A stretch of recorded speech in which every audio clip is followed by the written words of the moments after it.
Nikki Haley on the move tonight, hoping to capitalize on a golden endorsement in the Republican presidential race. Trump is pretty much even with Biden. On a good day, he might be 2 points up. In every poll, we beat Biden by 10 to 13 points.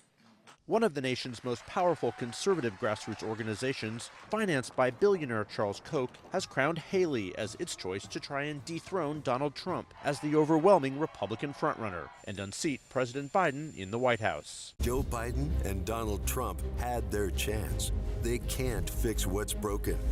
The question for Haley is whether she'll ever get the chance and move beyond the race for second place. Today's highly coveted endorsement from Americans for Prosperity Action is the latest attempt by some GOP heavy hitters to urge voters to coalesce around a Trump alternative.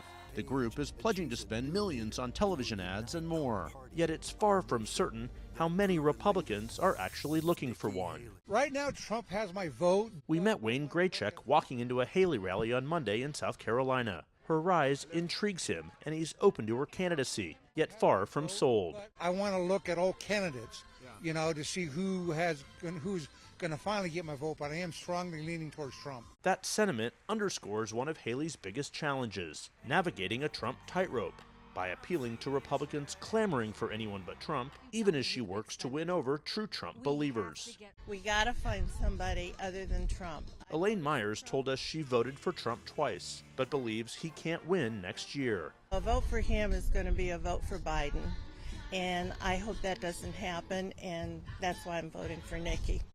Yet she's hardly the only candidate. Haley is locked in an increasingly bitter battle with Florida Governor Ron DeSantis, particularly in Iowa, where he's won several big endorsements of his own. They'll face off again next week at the 4th Republican debate. The stage is getting smaller. When the stage gets smaller, our chances get bigger. The views of Haley, a former UN ambassador, are now coming under closer view. Her hawkish foreign policy stands in sharp contrast with the rising isolationist strains in her party. Now you have D.C. saying, do we support Ukraine or do we support Israel? Do we support Israel or do we support closing the border? Don't let them tell you that, because that is a false premise.